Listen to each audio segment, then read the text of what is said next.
Hey everybody, Tom Stulis with today's Facebook Live I'm with True North Group, but we're here doing the the Facebook Live with with the Virginia Small Business Development Center, and today we're going to talk about application testing. Now we've talked over the last several months about different types of layers of defense, and that if you approach your network in the same manner that you would approach protecting your house, you do that in different layers. Now, we've talked about vulnerability testing and patching and taking care of all of the necessary requirements for the operating system, but an application actually doesn't run on that operating system. It's considered like it uses the operating system as a host. So when you do that, you have a whole different set of vulnerabilities that need to be managed. And so when we go through these patches, and a lot of these vulnerability tools that we use really are only designed to assess the network, or not even the network, really the network devices and the operating system devices. And maybe on a high level, it looks at some application vulnerabilities. But because applications are written in many different languages by multiple different programmers and developers, and all of these applications do different things. So you have a mobile application that's on your phone, you have maybe a proprietary application that does a specific function for an industry, or just any type of application that we use to create or have a feature will have these challenges. So it requires additional testing because the applications that are being used can be exploited in different ways. And if you look at a lot of the issues that are today, a lot of the vulnerabilities that are identified with through the application. Someone's exploited a vulnerability in that application, and they, whether it be they input data into a field that causes a SQL injection or a buffer overflow. And what it does is they input things into these fields that the application wasn't expecting. And then what happens is the application gets confused and it may reset. And if it resets, sometimes it allows that individual to then input whatever data they want and then gain access.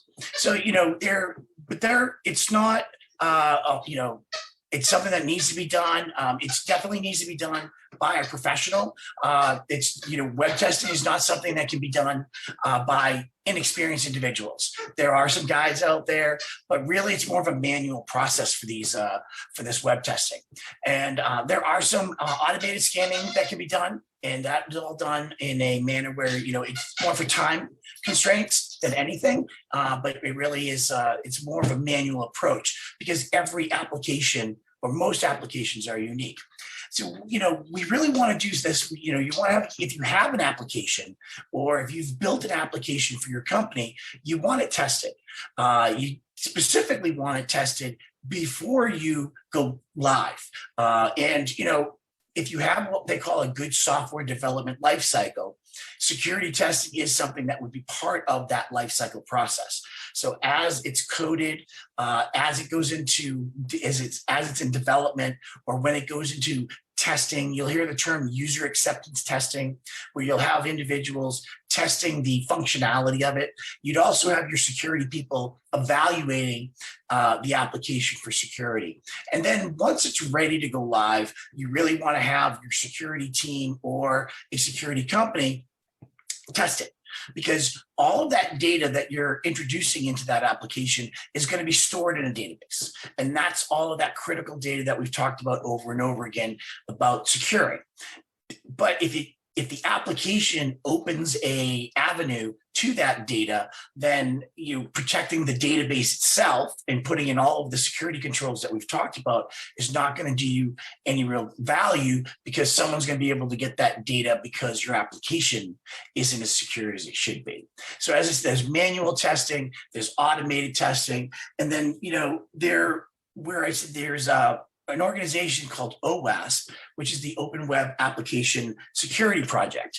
And they always identify what the top 10 vulnerabilities that are currently out there that are impacting most applications. And if an organization at least manages those 10, they're doing a far better job than a lot of other organizations. So as I said, it's OWASP. So if you have an individual that is building an application for you, you definitely want to make sure that they're aware of those 10 vulnerabilities that are out there, and that they are ensuring that as they code this application, they're addressing those. The other challenge with applications is because our applications change on a regular basis. If you own an iPhone or an Android or anything on your computer, if you have third-party software, you're always getting notifications about a feature enhancement. Well, every time an organization performs a feature enhancement, there's always the potential that that feature could turn off a security setting or adjust a security setting, which would make that application vulnerable. So when you introduce new features, again, you want to make sure that someone tests that new version of the application to ensure that any security parameters that have been put in place or any security settings that have been put in place are still there after those features. And it's just unfortunate that sometimes when you do a feature upgrade or service pack, it will reset some of these security settings. You try to avoid it, but sometimes that happens. So that's why it's really important that you do test it before you push it out, because it may actually introduce a vulnerability that you weren't even aware of. And if it's a vulnerability and it's exploitable, it's going to be discovered on the internet fairly quickly, because remember, your applications are right there on the internet at all times.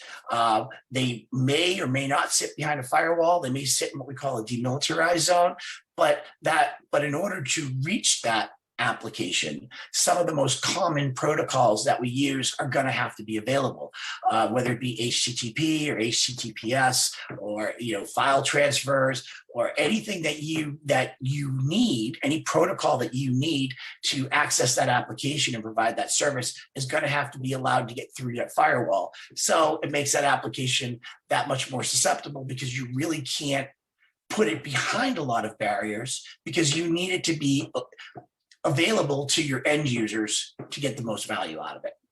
So it sounds like it's a complex environment. It's just another thing that I think we need to be aware of, that, we're doing a great job, securing our network, we're locking down our operating systems, we're doing our patching. This is just another element of ensuring that our network and that our businesses are secure. And that's making sure that any application that we use or any application that we interact with our clients is secure as well. So again, thank you, everybody. Thank you for joining me today. I hope you have a great remainder of your Tuesday, and we will see you next week for a new topic.